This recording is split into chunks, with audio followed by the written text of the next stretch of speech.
زیاتر لە 45 ڕۆژە کابینەی نوێمی حکوومەتی هەرێم متمانەی وەرگرتووە و دەست بەکار بووە. لە بەرامبەریشدا سێ لایەنی سیاسی وەک ئۆپۆزیسیۆن دەستیان بەکارەکانیان کردووە. وتەبێژی کۆمەڵی ئیسلامی کوردستان کە لە ئێستادا حیزبەکەی خاوەنی گەورەترین فراکسیۆنی ئۆپۆزیسیۆنە لە پەرلەمانی کوردستان لەسەر هەماهەنگی نێوان لایەنە ئۆپۆزیسیۆنەکان دەڵێت هەماهەنگی لە نێوان فراکسیۆنەکانیان هەیە و دەکرێت لە داهاتوودا ئەو هەماهەنگیە بۆ سەر ئاستی سیاسیش بگواچرێتەوە. وەکو چۆن لە ڕابردوودا باوەڕمان بەکاری پێکەوەی هەماهەنگی هەبوو لەگەڵ هێزە سیاسیانی کە ئامانجی هاوشمان هەیە بۆ داهاتوو ئێستا شەمان باوەڕمان هەیە بۆیە بە دڵنیاییەوە کۆمەڵ هەم لە ڕابردوودا لە دوایی هەماهەنگی لەگەڵ فراکسیۆنە ئۆپۆزیسیۆنەکان کردووە لە داهاتووشدا ئەیکە و ئێمە چی ئەەکەینەوە باوەڕمان بەوەیە کە فراکسیۆنەکانمان لە پەرلەمانی کوردستان هەماهەنگی بکەن و کاری پێکەوەی بکەن و گوشارکەن بۆ خزمەتی زیاتری هاوڵاتیانی هەرێمی کوردستان و ئەو بنەمای ئەو کارە پێکەوەیەش لەسەر ئاستی سیاسیش ڕەنگ بداتەوە لە ناو هێز و لایەنە سیاسیەکان. ئێمە بۆ خۆمان و کۆمەڵی ئیسلامی گرنگ نییە چوارچێوەیەک هەبێ بۆ ئەو کارە، گرنگەوەی هەماهەنگی هەبێ و ئەو هەماهەنگیە متمانە ببێتە بنەمای کاری پێکەوەیی. هەرچی یەکگرتووی ئیسلامیە پێی وایە سیاست لە هەرێمی کوردستان ڕوون و ڕەوان و خاوەن دەستوور نییە تا ئەرکومافی دەسەڵات و ئۆپۆزیسیۆنی دیاری کردبێت و دەکرێت لایەنە ئۆپۆزیسیۆنەکان هەماهەنگی و هەڵوێستی هاوبەشیان هەبێت ئەگەر بێت و لە بەرەیەکی هاوبەشیشدا نەبن. ئۆپۆزیسیۆنەکان لایەنە ئۆپۆزیسیۆنەکانی کوردستان پێویستە پێشان دیدی خۆیان دەرخەن چۆن ئۆپۆزیسیۆنەکەن، ئۆپۆزیسیۆنی واقعی کوردستان چی ئەخوازێ. ئەگەر لەسەر ئەم دیدە ڕێککەوتن ئەتوانن ئامانجی هاوبەشیش دیاریکەن، لەو ئامانجە هاوبەشانە هاو هەڵوێستی بکەنی هاوکاری یەکتری بکەن، ڕۆڵی یەکتری تەواوکەن. ئەو شێوەیە ئەتوانن ئەگەر دیدێکی هاوبەشیان هەبوو ئامانجی هاوبەشیان هەبوو لە ئایندەش ئەتوانن بەرنامەی هاوبەشیان هەبێ.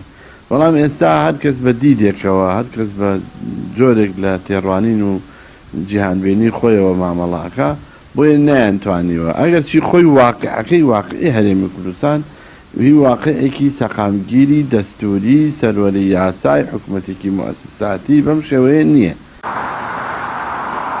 جوڵانەوەی نەوەی نوێژ وای دەبینێت ئەگەر بێت و لایەنە ئۆپۆزیسیۆنەکان لە بەرەیەکی هاوبەشدا کۆ ببنەوە زیاتر کاریگەریان دەبێت، بەڵام ئەگەر بێت و بەرەیەکی هاوبەشیش پێک نەهێنن دەکرێت هەماهەنگی و هەڵوێستی هاوبەشیان هەبێت.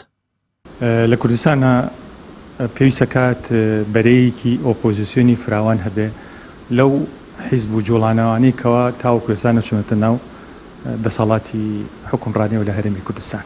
بەڵام پێکهێنانی بەرە جاری وا هەیە وەکو میساقێکی ڕسمی دەرەچێت هەموو لایەنەکان یعنی واژۆکەن لەسەر پەیڕە و پرۆگرامێک بۆ کاری بەرەیی ئەو ئۆپۆزیسیۆنە کە دروستە بێت و لایەنەکان ئیتیزامەکەن بەو میساقەوە.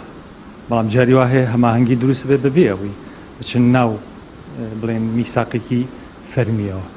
ئێستا لەسەر ئاسی حیزبە ئۆپۆزیسیۆنەکان بڵێن جۆرێک لە ینی لێ تێگەیشتن هەیە و هەروەها نزیکبوونەوە هەیە و سەردانی یەکتری هەیە. کارێکە کرێکەوە ئەگەر بێت و لە ئایندا مەرج نییە ئایندێکی نزیک و حتا ئەگەر دروستیش نەبێ ئەو بەرە فەرمیە لێک نزیکبوونەوە و هەماهەنگی و کاری بەرەیی بەبێ ئەوەی کوا لە چوارچێوەی کیانێکی فەرمیا بێت شتێکی باشە. ئەزمموی ئۆپۆزیسیۆنی لە هەرێمی کوردستان ئەزمموونێکی نوێ نییە و پێشتر و لە ساڵی 2009 هەر سێلایەنی کۆمەڵ و گۆڕان و یەکگرتوو بەشداری حکوومەتیان نەکردو بە 35 کورسی بەرەیەکی ئۆپۆزیسیۆنیان پێکێنا و کاریگەری گەورەیان لەسەر ڕەوتی چاکسازی و ئاشکراکردنی دەیان گەندەڵی جۆرا و جۆر هەبوو تا دوجار خۆپیشاندانەکانی هەفتەی شوبات و ڕۆژانی دواتری لێکەوتەوە کە بە گەورەترین خۆپیشاندان بۆ چاکسازی لە پاش ڕاپەڕین دادەنرێت. ڕاستی حەمامین کەناڵی ئاسمانی پێیام سلێمانی.